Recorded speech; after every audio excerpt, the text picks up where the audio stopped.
Okay, fantastic. Welcome everyone to our seminar today, Empowering Youth Voices. Just briefly before we begin, I'm going to set the scene a bit. My name is John Gaffey. I am a research assistant for the PPI Ignite Network at University of Galway, working with Martha Keeley.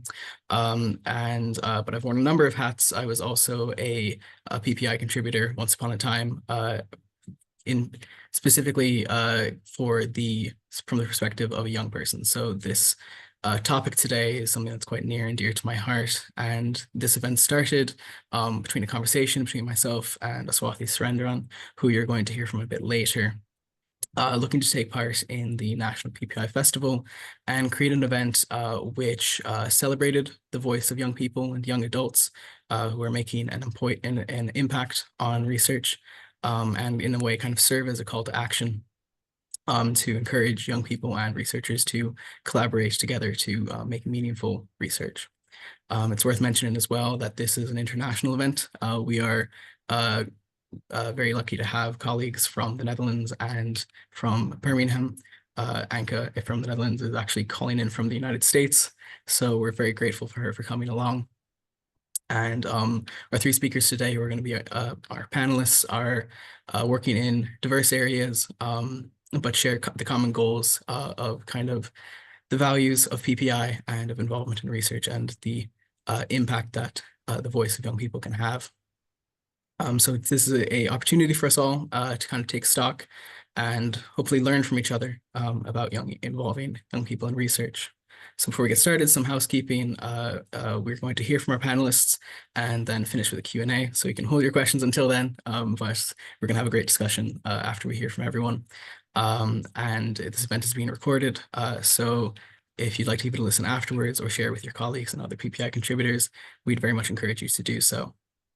So without further ado, I'll introduce you to Dr. Aswathi Surendran and Professor Sean Dineen, who are going to talk to us about the D1 Now Youth Advisory Panel. Sean Dineen is the lead applicant to the D1 Now study, professor of diabetic medicine, and works jointly across the School of Medicine, NUI Galway, and the Centre for Diabetes Endocrinology and Metabolism in the Galway University Medical Hospitals. And Dr. Aswathi Surendran is a research associate at the University of Galway. She's recently joined as the program manager for the D1 Now definitive trial, who works very closely with the D1 Now, a young adult panel. So over to you, Aswathi and Sean. Thanks, John.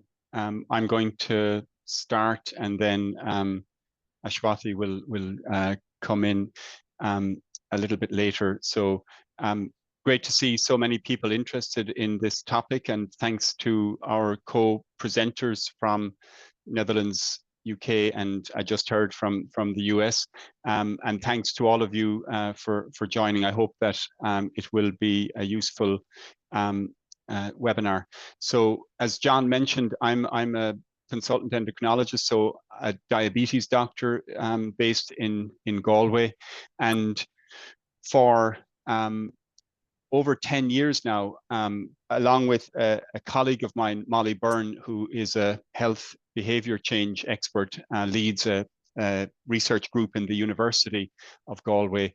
We have been trying to reimagine how we organize and deliver care to young people. So in our hospital and in most hospitals in Ireland, at about leaving cert age, which is 18 years of age, young adults transition from pediatrics to our adult services. And they come into a different environment, sometimes a different hospital, and they're expected to be comfortable with that.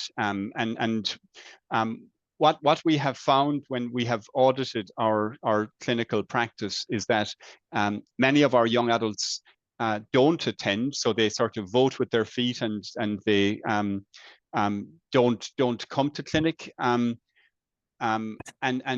also we have found that their measurable outcomes, in particular a thing called HbA1c, which is an indicator of diabetes control, tends to be much higher, much higher than other age groups. So with that as background, we set about trying to figure out why this was the case, and to see if we could reimagine a care pathway that was more young person centered. And we had at the very beginning of our journey, and thanks to Molly, we had the bright, very, very bright idea of involving our young people in this research work. So we had and I think actually one message that I'd like to get across is that to do PPI well, and in particular, I think,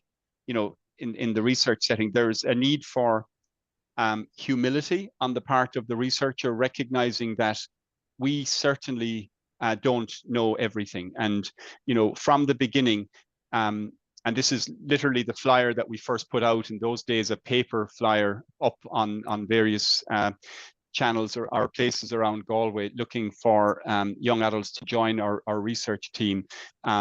We basically recognized that we needed help with this task, and our young people who joined us have been co-researchers in this project that, as I say, it now spans actually over 10 years. So what we're going to do today, myself and Ashwathi, is just to fill you in on the background and sort of where we are. So this is the early days. This, for those of you who know Galway, this was the old Habitat, a lovely, lovely building. It was a shop in Galway downtown. So not a hospital, not a GP clinic or surgery, a sort of a different kind of space. And that's where we had our initial meetings, because Jigsaw, it was owned by Jigsaw at that, or used by Jigsaw, a youth mental health service at that time. And that was a huge benefit to us. We learned from Jigsaw about how to involve young people, in their case, in shaping their youth mental health service. And we borrowed their approach, and we literally had our initial meetings in their space. And they had a very interesting approach, and the advice we got from Sarah Simpkin, who worked with Jigsaw at the time, was that we should be clear about what we were asking. We were not forming a support group or a peer support group. We were not there to help these young people with their diabetes care. We set out many things that we weren't doing. We were inviting them to join our research team, to be co-researchers with us, and they got some training in research methods relevant to our work, and they embraced it. They absolutely got it. I would say from the get-go. And there was, so I mentioned humility on the part of the researchers, recognizing that we don't know everything. The other characteristic that I think has been a feature of our work is altruism on the part of our young adults, recognizing that they would probably not benefit themselves from the work we were doing, because they would have outgrown the 18 to 25 year age bracket by the time our work was done. And they were correct. But as we'll tell you later, as Ashwathi will describe, some of our young adults in this photograph, this was probably 2015 or 16, I think. We all look much younger, but some of them are still with us. They have outgrown the age, but now they're going to embrace with us a sort of a mentoring of the next group. So it's really very impressive, and these are the people who are impressive. I cannot describe enough how impactful this young adult panel has been for us and for our work. So this was one of the kind of significant moments or events. It was over 2 days. It happened to be the Brexit weekend, the Friday, Saturday of the vote and the outcome, and we were all in a state of shock. We had a lot of people over from the UK for the conference, but this was a patient-led conference that we put on, where we tried to bottom out from the work that we had done to that stage. We tried to bottom out an intervention, a clinic-based intervention that would amount to a sort of a testable model for delivering care. I'm not going to go into that in detail today, other than to say it has two components: a support worker and an agenda setting tool, a shared decision making tool. And I'd be happy to answer questions about it, but I want to really focus for the purposes of this webinar on the work of our YAP. So when Ashwathi and I were putting this together.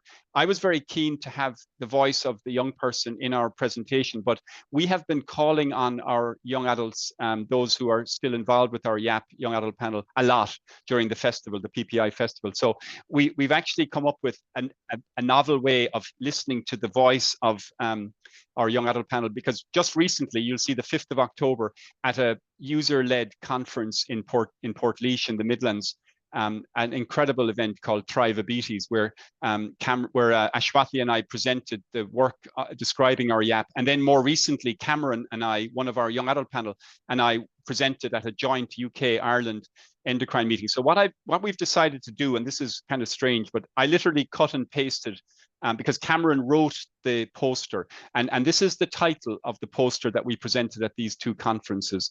And I'll walk you through the sections of the poster. You can maybe just take a look at the text. I'm not going to read it, but you'll get a sense of how, our young adult panel value this work, but also have contributed to this work. So in Cameron's words, by way of background, they recognize the need for us to work differently, engaging young adults as co-researchers, this term that we use a lot, but it gives real insight into the challenges with doing this kind of work, and this idea of reimagining. And I was reminded when I put this talk together that we actually presented at the Irish Endocrine Society back in 2018, describing the formation of the Young Adult Panel. And it's nice now that we're, several years on, describing the ongoing work that we're involved in. Cameron's summary of outputs from the Young Adult Panel work. We co-designed an intervention, and we've pilot tested it in an RCT. We have delivered this intervention across several diabetes centres in Ireland. The YAP designed a study within a trial. Again, we'd be happy to answer questions about that. And we like, today is an exception, but we like to travel and present with members of our young adult panel who speak to the work that we've done together. The impact, again, researchers always interested in measuring it. In my opinion, our YAP and the endorsement that they give to our work has brought huge impact, and we've been continuously funded by our Health Research Board for over a decade now, and I'm certain that it's because of the YAP. So this idea of challenging the status quo and bringing the voice of the young person into the frame as experts, experts in their lived experience, and valuing that and really acknowledging that has, I think, been something that we have done well together. And then finally, just some of the challenges, and I'm going to hand over to Ashwathi shortly, but one of the big challenges is being a program manager delivering this kind of high quality PPI, because it's not easy to coordinate, to organize, just simple matter like finding time and dates for, whether it's face-to-face or more recently online. The whole issue of remuneration and compensation, proper compensation for the time. So in Cameron's words, in conclusion, including young people with lived experience is not only doable, but it actually enriches the research effort. And of course, it's not easy. But I'm going to hand over to Ashwathi at this point just to take you through the update. Okay. Thank you, Sean. Hello, everyone. Good afternoon. My name is Ashwathi Surendran. I am the program manager for the D1 Now study.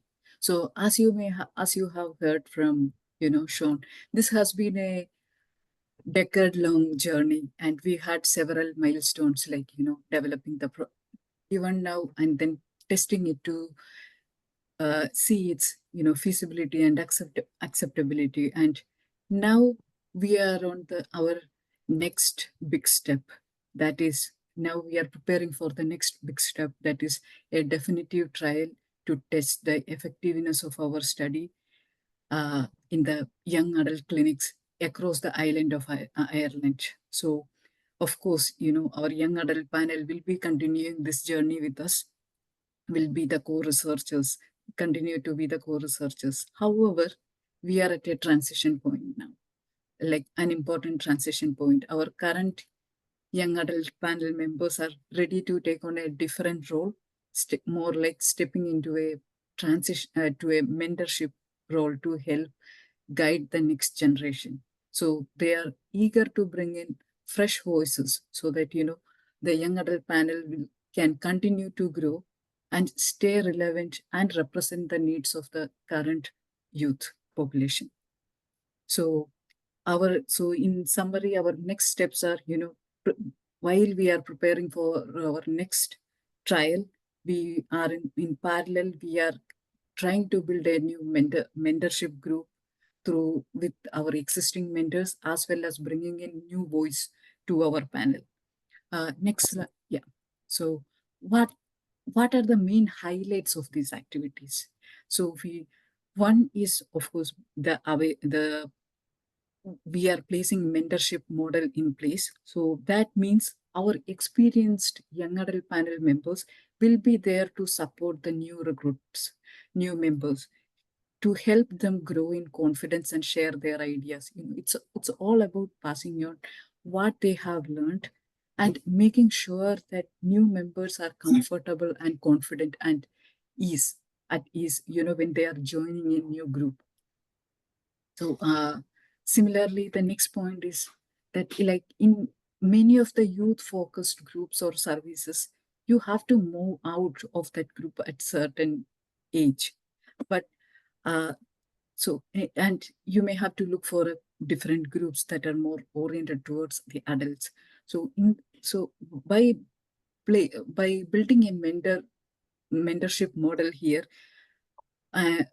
we aim to build a sustainable model where by empowering our existing young adult members to take the lead and bring in new energy to the table by recruiting new members and ensure that the voice of our young adult group remain at the heart of our research.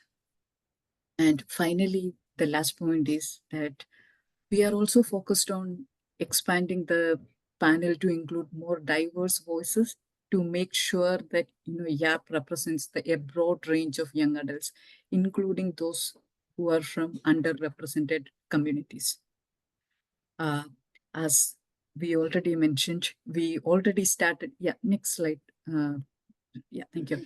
As we already mentioned, we already started the recruitment for the new panel, and if you are interested, or if you know someone who may want to know more about the app or is interested being part of the app, please reach out to us. You can reach out to us either by email, or you can scan this QR code, then it will take you to our webpage where you can just add your email and submit the form, and we will reach out to you to give more information.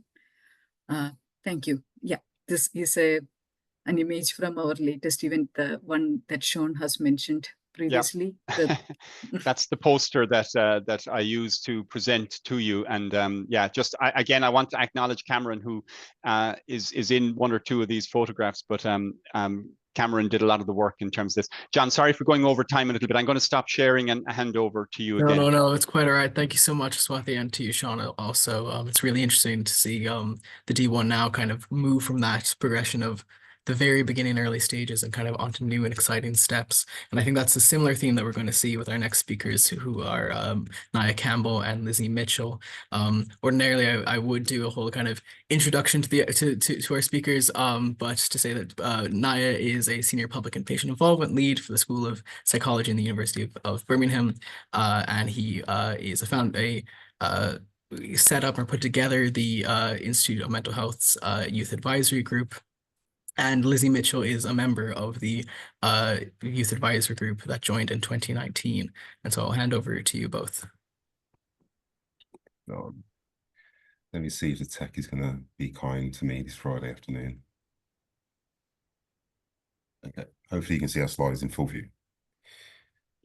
Yep. Okay, perfect. Okay, so yeah, thanks so much for inviting us to speak. As you'll see later on, I tend to shift around in the way that I work. So initially, when we set out this presentation, I came up with this flashy title of Involving Young Experts by Experience in Mental Health Research, looking back at the journey so far, lessons learned and the path ahead. Now, as we've produced this slide set, I'm not sure it actually lives up directly to this title, but I do hope that you'll all find it engaging and informative somewhat.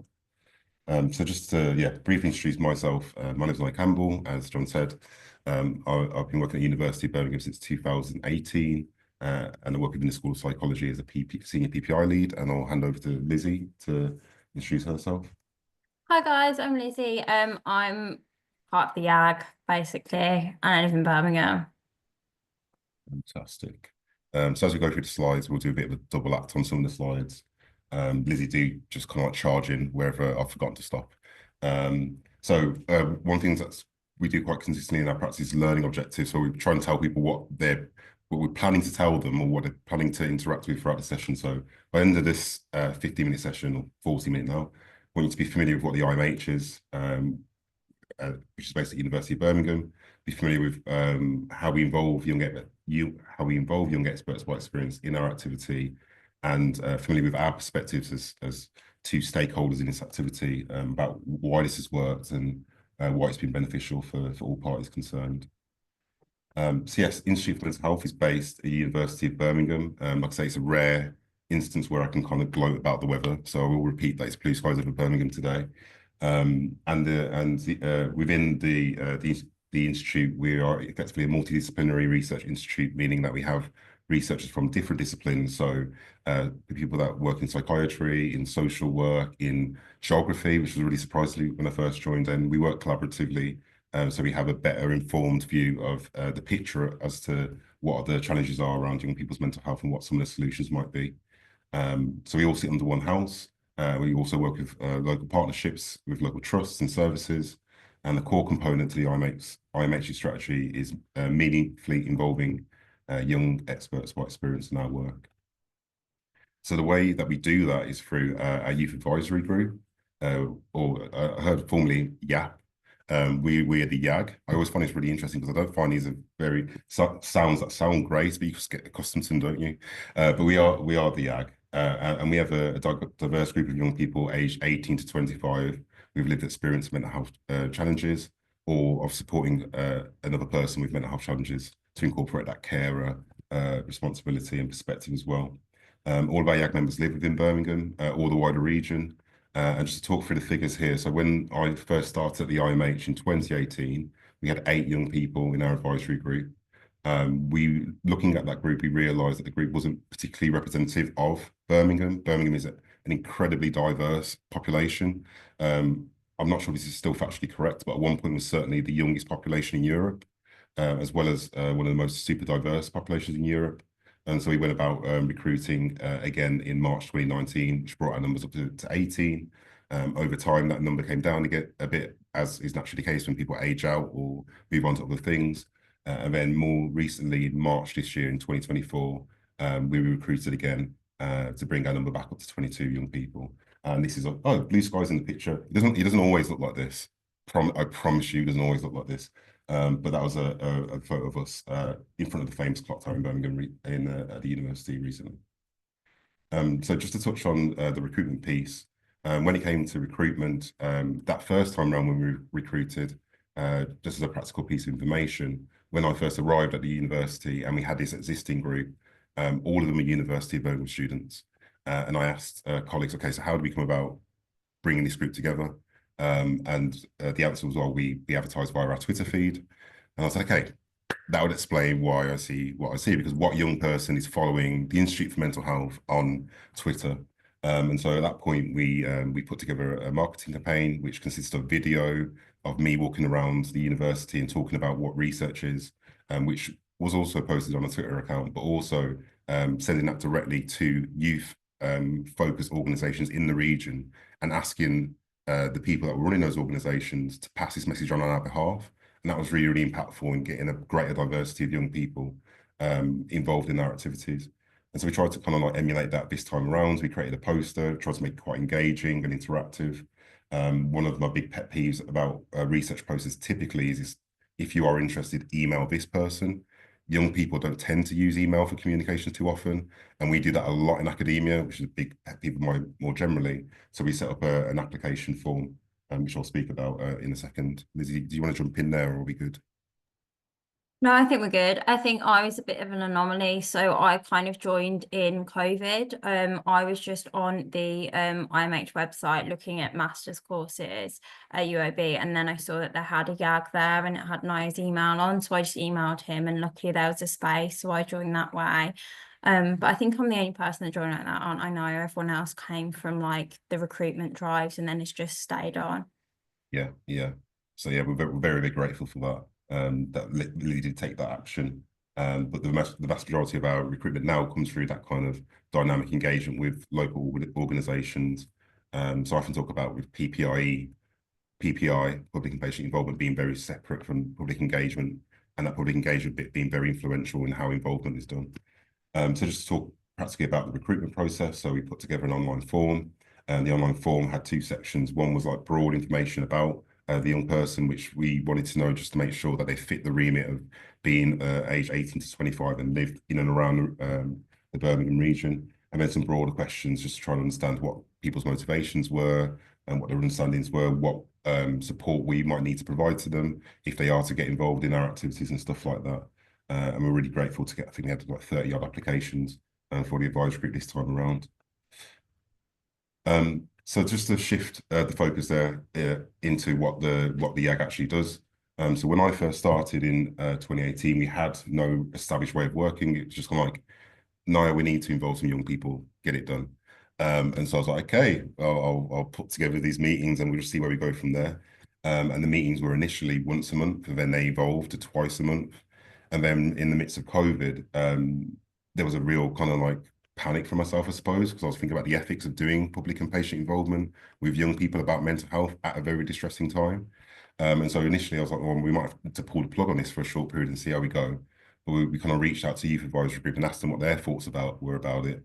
And people, whilst being very appreciative of the fact that we were thinking in that way, also said, well, no, actually, the involvement stuff kind of like helps us. It gives us, not gives us purpose, it allows us to exercise our power. And so we want to continue to do that. And equally, our researchers were super keen. And so the introduction of Zoom meant that we went from 2 meetings a month to 4 meetings a month. And we've never looked back from there, which is really, really good in that it means that we've got an appetite from researchers within the institute to continuously engage with young people and understand their perspectives, as well as the appetite from the young people to carve time out in their busy lifestyles to be involved. So our YAG meetings typically take place on the second and third Tuesdays of each month, and they always take place 6 p.m. to 8 p.m. because that's the time at which young people are typically most available in the evenings to accommodate work, study, so on and so forth. And Lizzie, I think you wanted to come in there. Sure. Just to kind of say some reflections on it really. I think personally I really appreciate the structure and having like the meetings on the second and third Tuesdays or Wednesdays, even though it seems a bit random when we say it like that, you kind of always know when they're happening and what times they'll be. So it just kind of helps you to plan around it. It's also very like non-committal. So Nia and Becky will send around an email kind of saying, we've got these meetings on this day, this is what they'll be about. And then you can come if you want, come if you don't. You can even not really answer them and just see how you feel on the day. It's very flexible. And I think that's really helpful. Just so you can work around anything else that comes up. I think I joined in lockdown, obviously, so I never knew the meetings being in person. I've only ever really known them being on Zoom. And I think for me, that's really helpful because I work full time. So getting to somewhere for like 6 p.m. would be quite difficult around work and with traffic and stuff. And I know that there's a few people who joined when they were students at UAB and they've since moved away to other areas. And then it means that they can be involved as well and don't have to think about traveling on a Tuesday night from London or wherever they now live. So it just means that more people can be involved. The meetings are really informal, like they usually start with an icebreaker and a lot of the times they just feel more like a chat. I think another thing that I really like about the YAG, which I'll come on to, is like the relational aspect, because we're a small group, maybe like 10 of us, and we're usually there most months, so we all know each other quite well. So quite often, yes, we're talking about like the research or difficult stuff, but it's really nice because it's in a safe environment, people that you know quite well. And similarly for researchers, a lot of researchers will come and they'll bring projects back that we've worked on like a couple of months ago or even a couple of years ago. And it's nice to kind of see the projects progressing and feel like you're involved all the way along rather than just getting one random meeting and then never hearing about it again. So yeah, those are my reflections. Perfect. Yeah, just reminding me of the traffic around Birmingham University at 6 o'clock is awful. So yes, beyond that, so we spoke there about the YAG meetings, and the YAG meetings typically serve or primarily serve for pre-application, public and patient involvement, and in some instances we will also accommodate involvement in ongoing projects as well, for that purpose.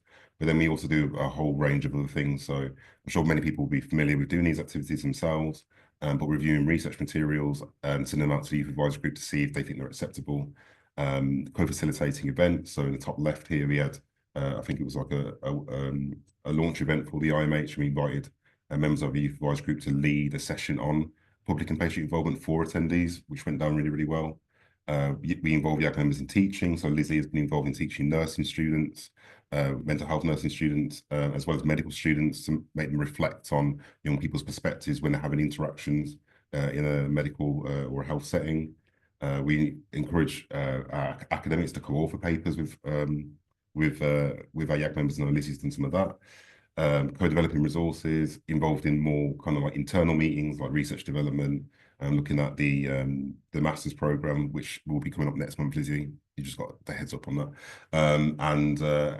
and broader things with funders, and then equally importantly, socials. So now twice a year we try and do a social, and we'll do one. We won't do one at Christmas because it's just a period of time where everyone gets tired of having a Christmas meal. So we'll do one in January or February where we're kind of going into the January blues and trying to get people together. And then another thing in summer. So yeah, those are my points, Lizzie. Yeah, I think Niall's just kind of said more. There's so many different things that I've been involved with, from like reviewing protocols to ethics applications to teaching to writing papers and books, and there's always something going on. And I think the diversity and stuff we can get involved with is really cool. And it's a great way of kind of learning new skills and maybe pushing yourself out of your comfort zone to do things like public speaking that you wouldn't normally get the chance to do.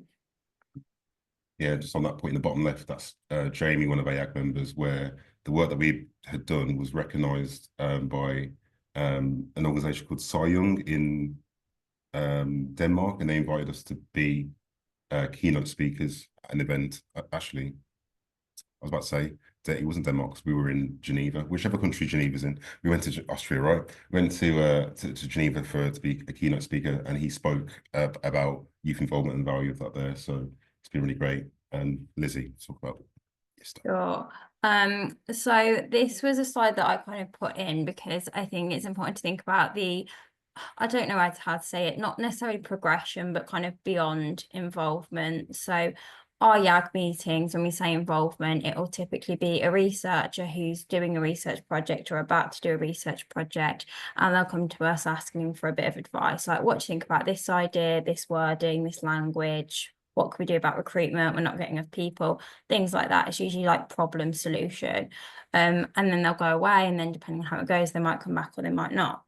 And then I think when I first started, I didn't really know anything else beyond that. But I think as time progressed and I got to work with different researchers, there then becomes more opportunities to do things like co-designing projects or even co-producing projects. So this is where you and the researchers are almost on like an equal level, and you have equal say in the project. So you're kind of much more involved.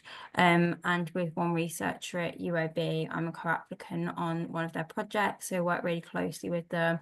We have meetings every 2 weeks as like a small steering group, well, small applicant group, I guess, of the 5 of us. And then I feel like I have a key role in kind of doing all the work, like what have we done? We've done like screening, we've written protocols, we're planning focus groups, we've done like networking days at other universities and like held our own conference and loads of different things like that. So as kind of, if you want to be more involved, those opportunities are there. And I think that's really cool because I didn't really know much about research when I first joined the YAG. And I think being able to kind of go from knowing nothing about it to then having like my name as a co-applicant is really cool. And then I think in the project I'm in, I feel like I'm really valued in terms of my lived experience usually gets kind of really well recognized, and then any ideas I put forward are usually implemented. So that's been really cool, and I think it's nice to have those opportunities if they're available. no idea how we're doing for time, so I'm just going to skip over these quite quickly because then we can come back to them in the Q&A anyway. But just like top tips for me or reflections on why it's worked. So I think one of the main things is always thinking about the equity aspect. So like often I remember when researchers will send me a document and say, can you ask a YAG member to review this? And I say, well, you know, have you thought about what steps you took to know how to review anything? You know, often we maybe overestimate the knowledge or the capabilities or the competencies of public members, particularly young people. And so one of the things that we'll be doing more recently is we'll always say, okay, we need specific questions that you want responses to kind of like prompt people for reviews. And we'll often put together a reviewer sheet which contains questions that young people can respond to so that the researchers get the feedback that they want, but also a section for them to write any of the comments as well. Second point is around quality involvement, being reliant on quality relationships, and I feel like that's been a large part of why the YAG has worked for so long. And I'll merge a couple of points here. So YAG members and any colleague that's worked directly with me will always know that I always say, oh, it's just an organic process. That's a short way of saying I don't know what I'm doing really. But I am sometimes that is the way it works in public and patient involvement, where if you're waiting for certainty, you'll get nothing done.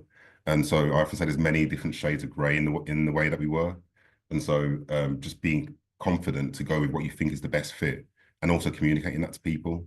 And I feel like that's worked really well with the YAG because the YAG are very forgiving of times where, you know, I always try to give as much notice as possible, but there has been occasions, maybe one occasion where I was like, by the way, there's a YAG meeting tomorrow.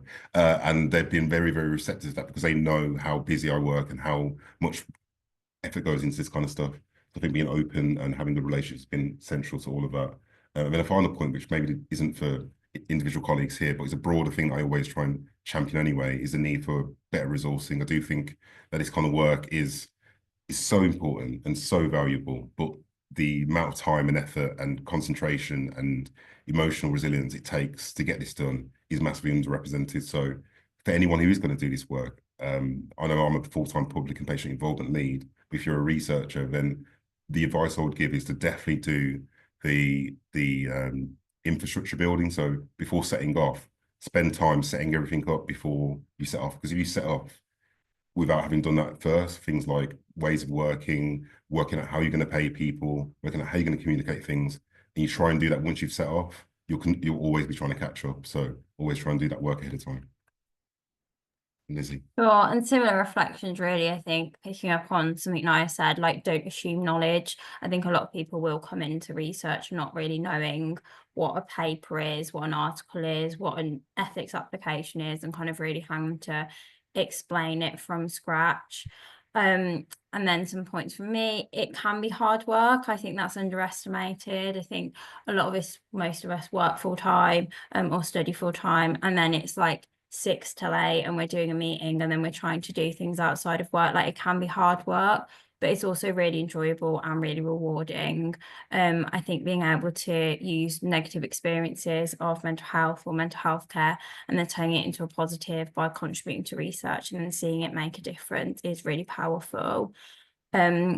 Creating opportunities to co-learn, so linking with kind of teaching and upskilling young people, I think is really important. And this doesn't have to be major, it can just be little things, but then also the bigger things like mentoring and shadowing are really important as well. If young people want to go into research, those are invaluable. I created this acronym ages ago in terms of what makes a good learning experience. So learning, like we've said, importance, so really placing importance on people's opinions, feeling valued and equal, and also having that sensitivity. So we're not there as sob stories, we're there to use our knowledge, not necessarily our experience. And I think luckily it's never happened to me, but for some people they have been asked to kind of share their experiences in a research settings, and that's obviously not appropriate. And the final couple of points, I feel like involvement shouldn't be gatekept, it should be open to everyone. Like Naya said, a lot of people aren't on Twitter or email, so they might miss that kind of thing. People aren't hard to reach, they're easy to ignore, and quite often in PPI we'll see the same people getting the opportunities or being involved in similar projects, when I think we should be thinking about how we can maybe get new voices in or reach people who maybe haven't been involved before. So yeah, those are my reflections. Thank you for listening to us. And yeah, if there's any questions, I think we've got time for them in a bit. Thank you so much, Lizzie, and thank you to you, Naya, as well. I have so many thoughts at the moment, and they're all good ones, but I want to keep moving, and for the interest of time. So our final speakers for today are Anke van Gastel and Marlene Kuhneman, who are going to be discussing involving young adults with type 1 diabetes in the point of care and end of life research. Anke is a PhD candidate at Leiden University Medical Center in the Netherlands, and she's currently on work visit in the Mayo Clinic in the United States. And Dr. Marlene Kuhneman is assistant professor of medicine at Leiden University Medical Center and the Mayo Clinic. I'll hand over to you both. Yes, thank you, John. Anke's going to pull up the slides and then I'm going to start. So I love hearing all these experiences and learning from all your experience. And I think our work in this area started a few years ago when we wanted to apply for a grant for the Dutch Diabetes Foundation. And before knowing the research question and knowing what we exactly wanted to do, we were interested in young adults with type 1 diabetes. We went to see the Foundation for Young Adults with Type 1 Diabetes and wanted to work with them to find out what the question really is that we should be asking in research. And I'm very happy with that decision. And I'm also very happy to still have people on board with every step that we take in our research. So in our presentation, I think that we will focus on sort of a practice what you preach. So we do research on the topic of patient involvement in care. And now we want to know how to involve patients in doing research on patient involvement in care. And in this particular project, I'm talking about people, young adults with type 1 diabetes. So for starters, we do not have any conflicts of interest to report. All our project and work is funded by nonprofit organizations.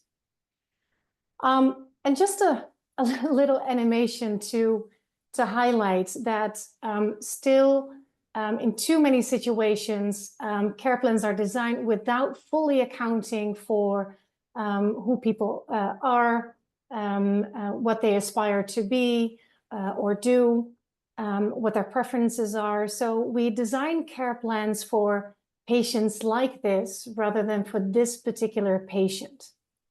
And why is this problematic? Well, it's problematic. Next slide, please. Because this person may be the caregiver of a partner with Alzheimer's. The next person may be enjoying daily 4-hour walks with their dogs on the beach. Another person spends all day solving crossword puzzles on their favorite sofa. And then the last person may still have a full-time job to complement their limited retirement pension. So they each have their own unique medical and personal situation and their unique priorities. So what the best plan of care is different for each person. So we will be talking about making care fit. As medical conditions will have an impact on people and people's lives, we need to make sure that our response care aligns as best as we can for each person. And this means that we need to make sure that we maximally respond to each person's unique medical and personal situation, and also their unique priorities. And also that we minimally disrupt their lives, the things that make life worth living, and their communities of care. And these efforts of care usually start at the point of care, during clinical encounters between a patient and the clinician. But they also continue at the point of life. So that's why we had point of care and point of life in the title of this presentation. This is the place where people try to make sense of care plans in their own personal environments. And this is also where they make adjustments either to their care plan or to their lives to make things fit better. So we are currently working on several projects in this area, and Anka is going to share some first findings and conclusions from those studies. So Anka, I hand over to you.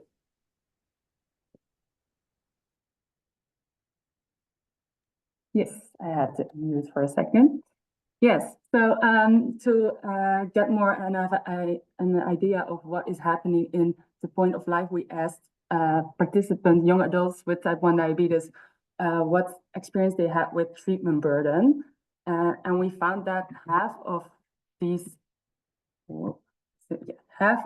young adults we asked experience an unsustainable treatment burden. And this means that they feel they cannot invest the time, energy, and effort in their healthcare demands on a lifelong basis.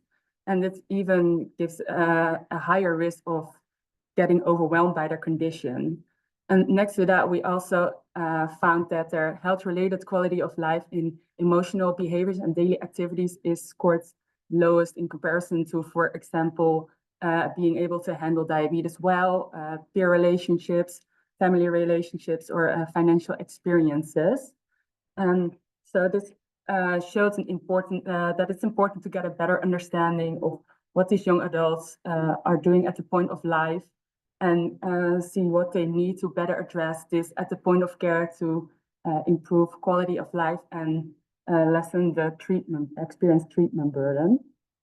So what we wanted to know is, what do these young adults need with type 1 diabetes to have better conversations about their life-related challenges during consultations with their healthcare professionals? And first, of course, we needed to know, so what are these life-related challenges exactly? And we tried to investigate this through a photo voice study and a survey study. So first, the photo voice study, the name already says it a little bit. It's trying to give people a voice to let them make pictures about daily life. This is a community-based participatory research method in which we asked the young adults with type 1 diabetes to capture living with type 1 diabetes through taking pictures. And this meant that they were the ones who were collecting the data, and they were the ones who decided what was important for them to show us and to share with us. So this photo voice provides an opportunity to visually portray experiences and share personal knowledge about particular issues that may be difficult to express with words alone. And it gives us a meaning of what the issues are at the point of view of the young adults.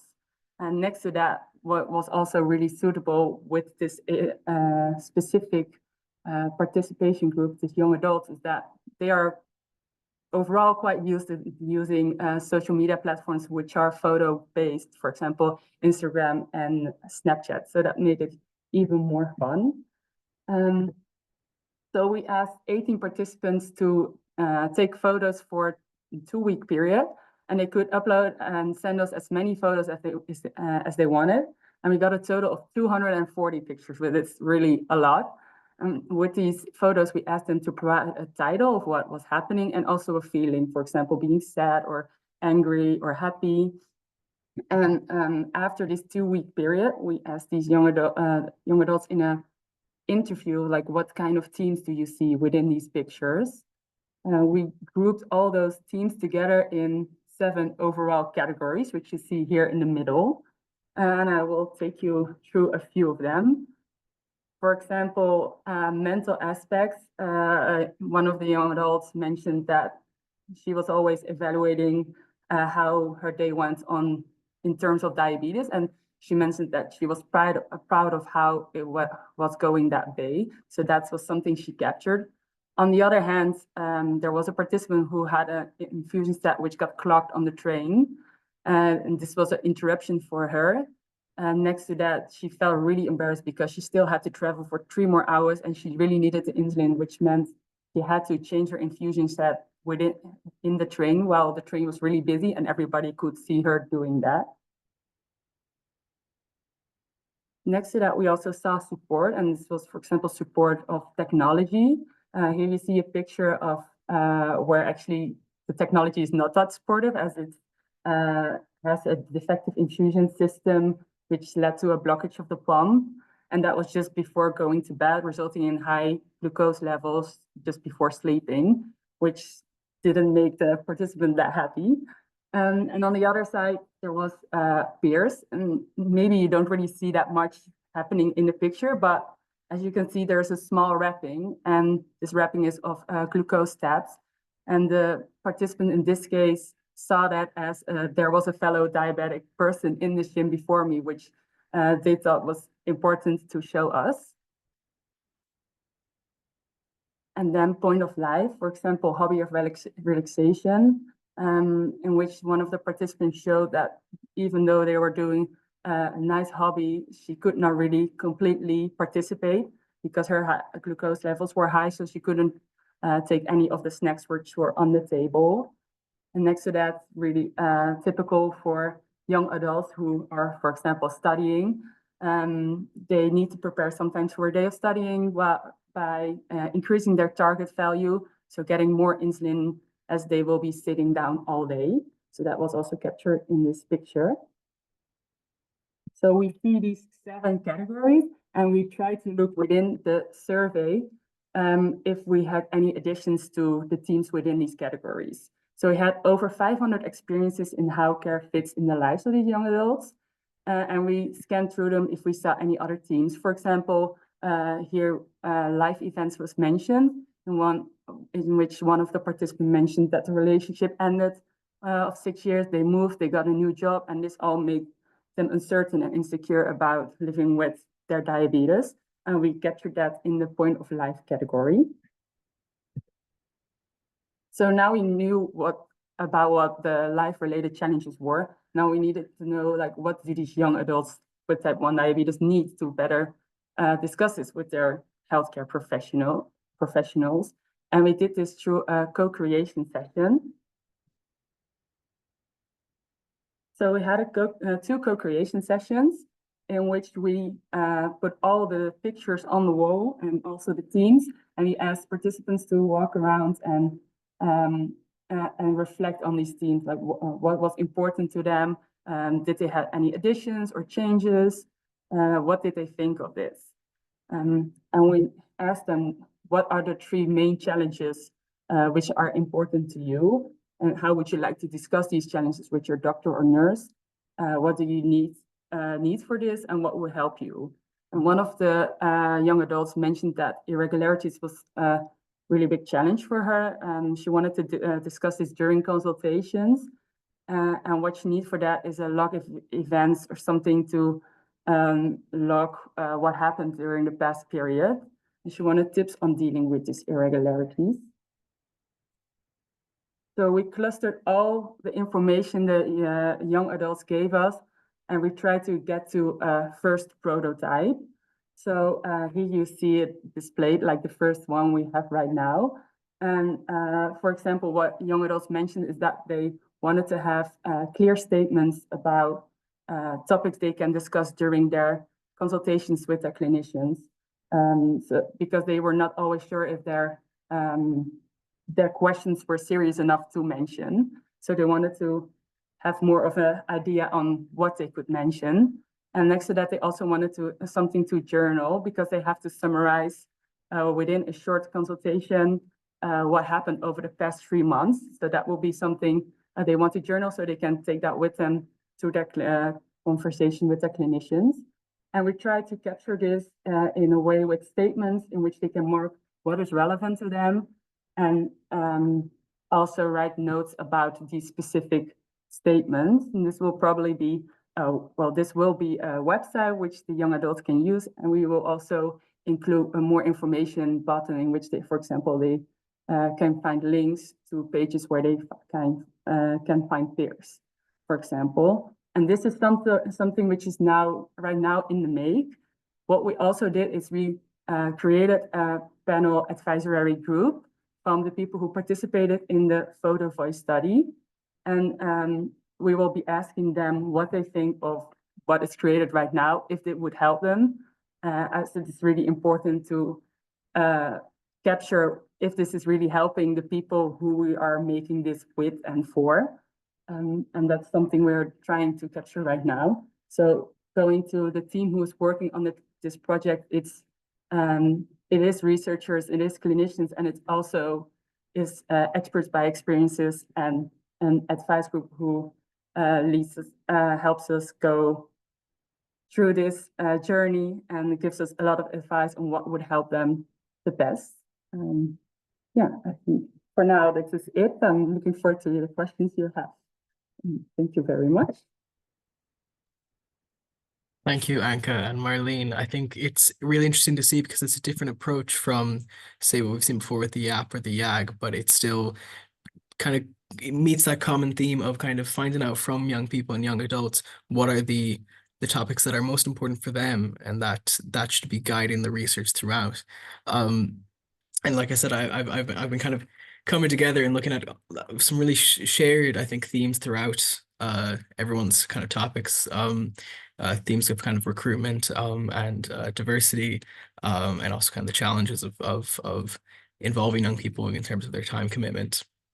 But again, there's this kind of shared experience throughout of the kind of rewarding experience that involving young people in research can be.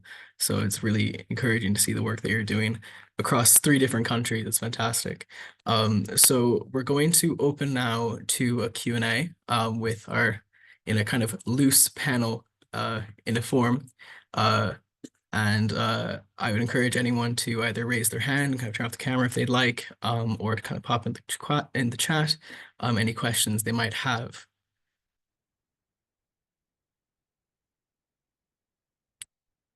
Martha, straight away, go on. While everyone is thinking and pondering their questions, I might just come in. Thanks very much. The really 3 interesting presentations and so much learning in them.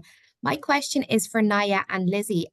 You've highlighted in your presentation how with the young adult group that you run and that you're involved in, that there's a level of flexibility in terms of realizing everybody has lives and they might not be able to get to every meeting, and if it's okay if you send a text an hour before the meeting to say I'm not going to be there, which in terms of inclusivity and allowing for that flexibility, it's so important for PPI and involvement. But I just wonder, have you ever got instances where it's just the facilitators who turn up, or maybe one member of the panel and the 2 facilitators or 1 facilitator? It's a fear I always have, even in terms of running events, that nobody will turn up, and meetings and things like that. So how do you manage that? And if you were to be the one young adult who turned up, would you be a little bit annoyed? Would you feel like your evening was wasted going to the meeting and nobody else being there? Or how do you deal with all of that complexity? I think it's only happened once, and I never really look at it as a major issue.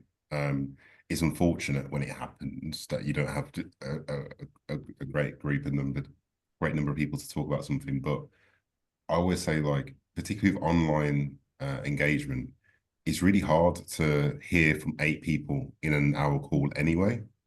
And so often it's that kind of like tension between, well, 3 feels like just enough, but with 3 people and a 20-minute presentation and 40 minutes of discussion, that's only like maximum of 10 minutes each speaking if you would split it equally. And that seems like a good amount of time to be able to get your input across. So then you shoot to 8 people, and then it's like, well, how do you get 8 people's input anyway, or 6 people's input? Particularly when people like myself are very keen to like come forward with their thoughts straight away anyway. So in those instances, whenever we do have like a smaller number, I always say it's not about the quantity, it's about the quality anyway. And I think in most cases we'll have a minimum of 3 to 4 YAG members in any one discussion. So it's not very frequent. But I think the importance, and I'll pass this over to Lizzie, I think the importance of having that flexibility is that it doesn't feel like a chore then, or a commitment. And I'll also reflect by saying, like, because I think this is different when you've got pre-application and different researchers and different meetings within the same month. Like when you're consistently on a project, I feel like there is probably a higher expectation, and that kind of like flexibility kind of goes out a little bit, because if you then don't attend 3 or 4 meetings, it becomes a problem for the project in terms of not having that input. So yeah, Lizzie, I don't know if you've any thoughts on that. Yeah, it's never happened to me where I've been the only person. I think there's been a couple of times where there's been like 2 or 3 of us, but I don't necessarily see that as a bad thing. I mean, I've always got a lot to say, haven't I? I don't like silence, so I'll always fill the silence. So it just kind of gives you more, I don't know, it gives you more time to talk, and it also kind of gives you a more like in-depth view of the projects. Obviously, the researcher has more time to talk, and you do as well, so you kind of get more input that way. So I don't necessarily think it's a bad thing. So just to come back to that point though, because so we've both referenced Becky. So Becky is the Youth Involvement Officer for the IMH now. So she was formerly a member of the Youth Advisory Group, and now she works as the primary contact for the Youth Advisory Group. And one of the big innovative things that she's done in recent months is use whiteboards in all of our meetings. And I've always thought like, these whiteboards are really clunky, man, like this, that, and the other, but she's managed to get it like seamless. And the way that she sets it up is in the same way that I'd explained about how we'd have for a review, we'd have like a review grid where we have those questions set out. She'll set out the whiteboard with the questions we want to ask within a session. And then she'll encourage people to write on the whiteboard while we're talking. So people can talk if they want to, then she'll type it onto a post-it note and put it on the whiteboard, or people can put things on, and then we can go around the room and kind of like talk about them. And it's never a thing where we have like, right, we have 10 minutes for people to put on the whiteboard and then we then reflect. We use it as like a real-time illustration of the conversation. And that's been massive in spaces where you've got maybe 8 people and you don't have that time to go around, because like this forum right now, we're all talking and it's like you're handing a microphone around the room rather than it being that dynamic conversation. So yeah. I was going to say the great thing as well about whiteboards is you can contribute anonymously, because you just put a sticky note on and then no one can see who it is. And I think that's great, especially if it's a topic where maybe you've got lived or personal experience and you don't want to share it, you can still contribute it. Sometimes a researcher might be like, oh, that's a great point, who said it? But then if you don't want to say it, you don't have to. So it's a way of kind of contributing without necessarily putting your name to your ideas. Brilliant. Thanks very much, Lizzie and Maya. That whiteboard idea is really good. I'm going to definitely take that with me in my toolkit. I was just saying, it's very interesting. Thank you, Martha, for your question. And Adele Tierney, please. Thanks, John, and thank you very much to all of the contributors this afternoon. I've been listening with great interest and really learning a lot from all of the presentations. My question is a general one for all of the speakers or any of the speakers, and it's a question about consent from parents and legal guardians. And as we know, consent to participate in research is required for children and young people under 18 years. I presume consent is required for the PPI contribution, and how does that maybe impact on the work that they're doing? Or is it a problem? Is it difficult? Or does it maybe change the way that they go about recruitment? Or how does it affect the PPI activity in general, I guess? Thank you. Thanks, Adele. It's an interesting question as well, because I'm conscious of the fact that the D1 now and also Anka and Marlene are kind of more involved in young adults. So was that an active choice? Perhaps Marlene, you might want to answer to focus on young adults. Is ethics a part of that? Yeah, it's a good question. So I would say, and Anka, correct me if I'm wrong, that in the Netherlands, the age is 16. So 16 and up, you don't have to have permission from the parents. But for us, we did choose 18 because it is an easy age legally to work with. When it comes to the rules and regulations, it's all just easier when people are 18 plus. Plus, for us, this is also the age where people transition to adult care in most of the hospitals, not all of them. And we were especially looking for all those changes in life, that every time your situation changes, you need to reconsider whether care still makes sense for you. And transitioning to adult care is one of those moments. Moving out, which happens, 18 plus, is one of those moments. So that's why we decided to take that age. Yeah, and I would say from our standpoint, we're also dealing with young adults, and approval from parents is not something that I'm conscious that there are people on the call from the Ignite network who have been more involved in what I'm about to share. But for your information, the Ignite network statement on PPI and research ethics approval is on our website, and it's this idea that we don't we don't seek approval from a research ethics committee to have a statistician on our team, and if you are co-researching, then the young person in our case is part of the team. And this idea that during PPI contributors are not research participants, or data providers. Maybe that's tangentially egalitarian to your question, but it's like I just thought it was an opportunity to share that. I think for us it's 18 to 25, and we're actually in the clinic. We're encouraging autonomy, and we are requesting input from young adults. Yeah.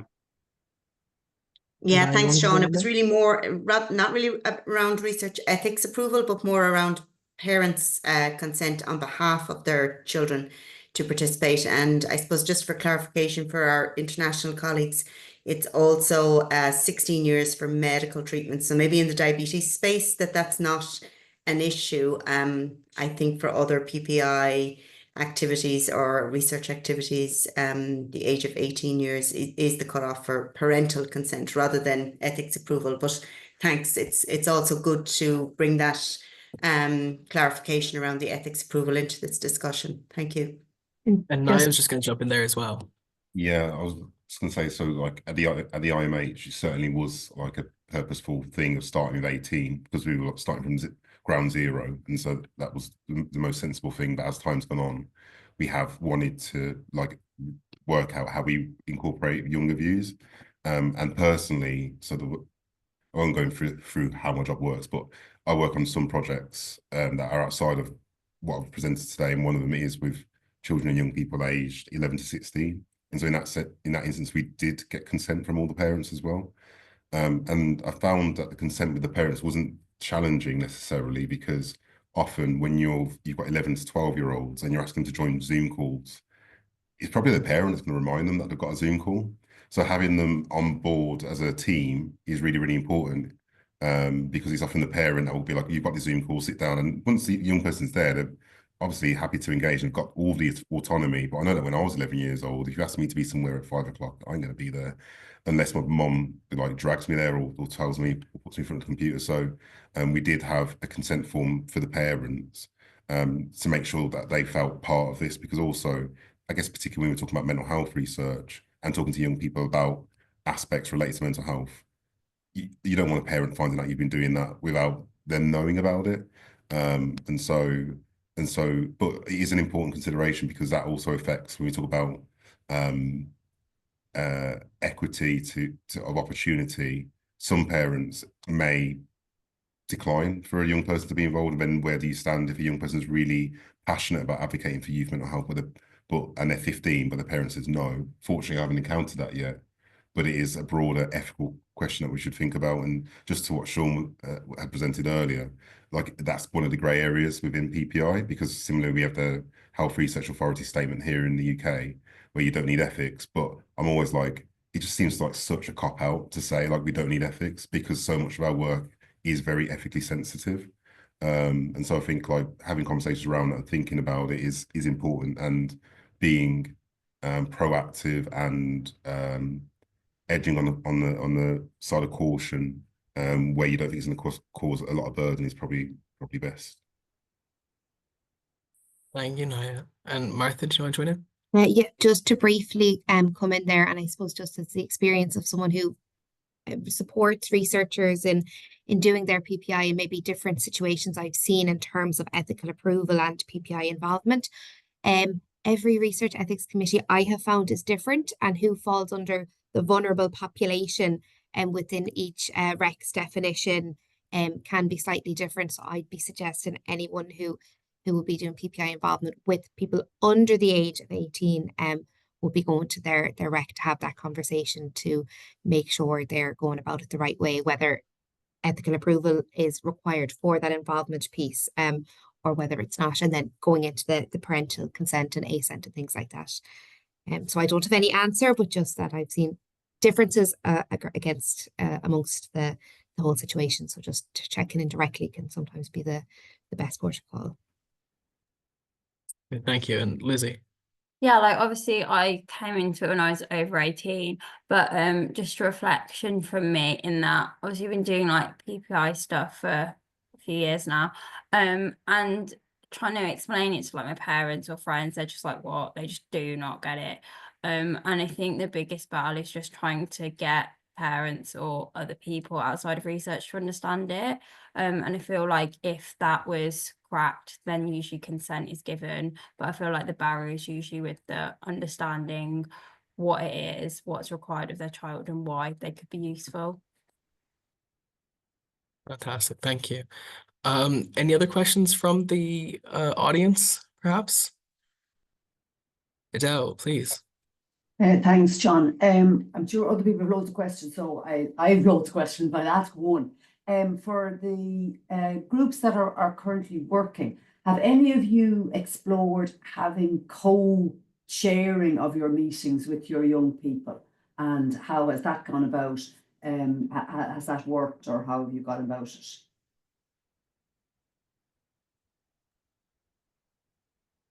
How do you mean, Adele?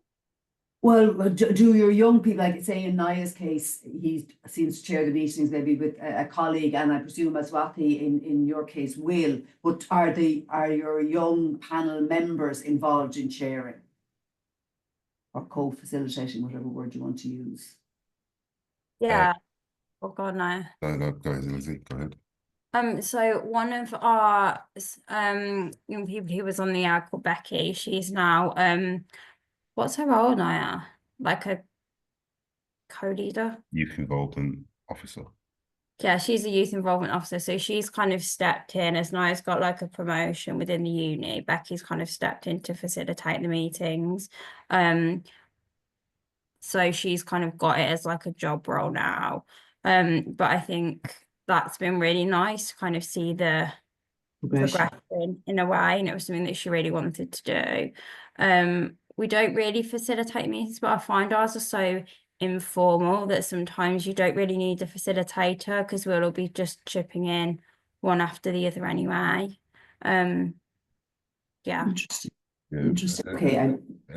It's a good point though, it's worthy of exploration with any group about, because I guess it's always that cost benefit analysis, because there's a lot of gain in terms of like empowerment and power sharing, but then I mean, Lizzie will tell you how busy I am and how busy Becky is going from place to place. So it's another thing you then have to incorporate into it. And then it's trying to work out, okay, so is this going to be so beneficial that I'm not going to be able to do these activities? And I think in the years that I've worked, I would hope that YAG members don't feel like you know, things aren't being facilitated well, or like the adults dominating the space, because we try to make it as inclusive and relax a space as possible anyway in our general ways of working. But I guess I wonder like if that was to be something that we incorporated, whether that would improve the experience or not. But it's not anything that we've experimented with. That's not to say that it's not worthwhile. We can definitely see the value. Thanks. Thank you. So do you want to join in there? Oh, yeah, do you hear me? Yes. Yeah, for us, we had the co-creation session, and this was led by somebody who was from the design agency. But what we tried to do is we had an expert by experience also part of the group who also joined in the conversation. And me as well, I also have type 1 diabetes, also a young adult. So we try to, in this way, do it as a group effort. And even though there was somebody directing us in the ways we should be going, it really helped to have this conversation in which everyone was in an equal level and yeah, could ask additional questions. So that was, I think it added a lot to that conversation. So yes. To raise this question, kind of a parody, I suppose. Aswathi.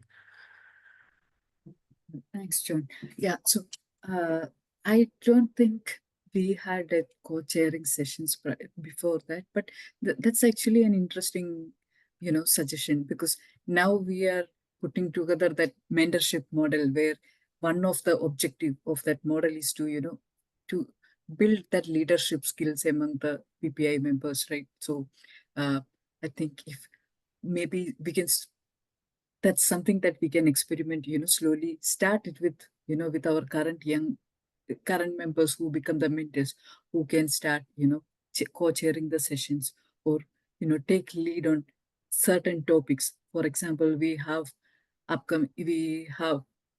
expecting to start revamping our website, and couple of our young adult members are like really good at, designing and technical stuff. So these are certain things that we can definitely explore with them, whether they are interested, whether to lead the session or co-lead the session with us. And definitely it will, it also demonstrate to the new members, like what kind of growth they can have within the panel, if they are there for like some long time, like where they want to take their experience, and, how they can utilize it in a different domain or in a different environment. Thank you so much. It's frustratingly, it's is really related to a question that I want to ask, but I submit myself to the audience. Helen, you have your hand up. Would you like to join in? Just in about having young people as chairs, we use a rotating chair model. So, and everybody knows in advance, we publish who's going to be who's slotted is whatever month or week, so people know in advance that they'll be the chair. But it involved training people and doing sessions to build skills beforehand, so that, because obviously there's different levels of skills and different levels of experience amongst and ages as well amongst the young people, so it's important to prepare them for it. But it works quite well, and it sort of shares that power out, because people perceive the chair as being the powerful person in the room. And it also helps build people's skill sets for that they can use in other arenas as well, at work or while they're studying. Yeah. We found it useful, but it does need some planning and some training and preparing people beforehand. Very interesting, Helen. Thanks. I think that's an interesting point as well, about that the need to ensure that if you're going to include members of your youth group in chairing, that they should be prepared to do so, and that you facilitate for them. So I'm going to ask a question now to kind of the audience group generally, but I suppose I'm thinking specifically of Aswathi and the D1 now, moving on to kind of renew and refresh their group, about moving up and aging out, I suppose, as you're a PPI contributor, for these groups that have kind of hard set limits in terms of when are you no longer a youth member and no longer a young adult, something that I have painful experience of. I wanted to know if any of you had any thoughts about kind of how to keep people engaged or activated. I think champions of involvement for young people, even if they're no longer working on your project or continue to be working on your project. Someone to the floor. Yeah, I can. Maybe Ashwathi has thoughts, but we have been blessed with the people that we have had working with us, and the first draft of the title for our contribution that Ashwathi sent in to John was from advocacy to mentorship. And when I first saw it, felt that we should change the word advocacy to involvement, because I mentioned that from the outset we were saying you are co-researchers, you are involved in, but actually, over time, and I traveled up and down to Belfast. For those of you who know Ireland, you know, that's 8 hours in a car with Cameron, and I was just overwhelmed with Cameron is very involved with advocacy at IDF Europe, IDF Global, and so the people that we have worked with are really just outstanding people, and I think they're helping us to address some of these PPI challenges, like that mentorship piece. I think it's come from our YAP, not from us, So I think we're just very fortunate to have, and hopefully we can recruit the next generation, but we do need to refresh, because many of our original YAP are no longer attending our young adult clinics, and in the last 5-10 years, the world of diabetes technology has changed drastically. So our next generation of YAP members will have a lot more pumps and sensors and closed loop technology. So yeah, it's just been a very interesting experience. But yeah, apologies to Ashwathi for taking out the word advocacy. I think actually it should have been from involvement/advocacy to mentorship. You want to join? I see your hand up, Marlene, but if you want to join in Aswathi to follow Sean. Ashwathi, go ahead, because you're in the same topic, and then I'm going to switch. Yeah, thanks, Marlene. I 100% agree with what Sean has shared. Like, we are truly blessed in terms of our young adult panel, because they are always accessible and supportive. Even when for some time it was actually not very active when we were transitioning from that pilot to the definitive trial phase. But when we restarted the meetings, we have an average 4 to 5 members in every meeting. And one way, I think it's definitely their passion and eagerness that is keeping that group alive. And another way what I noticed is that whenever we have a meeting or an update, we regularly update them through emails or chat, WhatsApp chats. And some of them may not have the time to attend the meetings itself, but they do kind of couple of like behind the scene tasks. For example, like we recently started designing the recruitment materials for our new members, and a couple of our members didn't have the time to attend the meetings, but they reached out to us through the email telling, this is not very youth friendly. They have some of the wordings are like little research oriented rather than, it's not it's not very young adult friendly, certain words or certain designs parts. So they worked on it during their off time, or when and they shared that back to us. So sometimes they get the feed. Recently, one of our panel members reached out to me and said he has a younger brother who can look at the recruitment materials to make sure that this is Instagram friendly, or not just Twitter friendly. So I think it's primarily it is the passion, I mean, and their interest. And I believe, like as Sean told, we had like excellent program managers prior to me. Like I just recently started. So it's the hard work of both, I think, the panel and the team that kept the team alive for this long. Thank you. Marlene, please join in. I guess one of the thoughts that I had was the difference between having a panel that can advise you on the projects that you do, or having team members really as part of your research group. And I think as team members, it's very valuable to have people on board and to have them stay on board because they gain more experience, and it may be easier to collaborate or navigate the different steps that you take in research. And at the same time, I think if you have an advisory board for your projects, it's also good to have new views to make sure that people don't learn the trick of how to comment or satisfy the rest of the team. And we've had some experience with that with the Mayo Clinic Patient Advisory Group, and that had been running for over 12 years for every month. And then during COVID, it didn't survive. But we also noticed that increasingly the patients in our patient advisory group were giving us the feedback that was very close to what we do. So it's almost like getting feedback from your colleagues.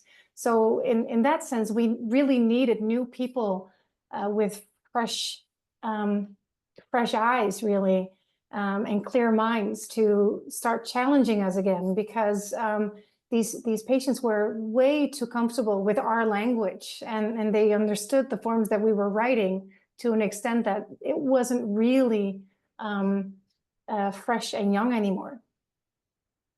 I guess a balance between involvement in the group as a research member or having an advisory group that needs that fresh look. Very interesting. And I want to direct the question then at our colleagues in Birmingham, but specifically at Lizzie, because I want to know from in her experience, or maybe from other members of the YAG that she's spoken to, that same question of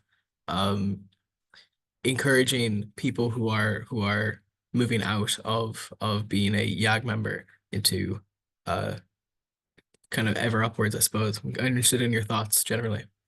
Sure. So I think it's something that like me and I have been talking about actually, because like I am aged out, but I've just stayed because no one's kicked me out.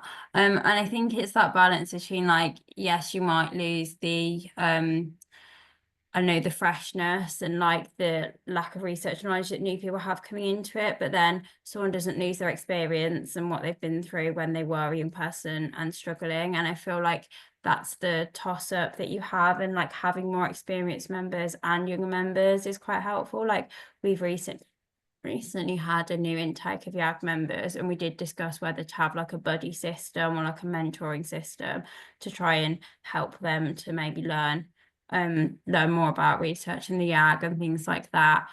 I don't necessarily think there should be one hard and fast rule like, oh, when people age out, this is what should happen. I think NIA is very flexible, and it's kind of conversations around like, what do you want to happen? And like I said, I've been lucky enough to kind of go into co-production and co-applicants and stuff like that, but I'm still like on the YAG. So maybe it's a case that they stay on the group, but their role just shifts slightly depending on what they want.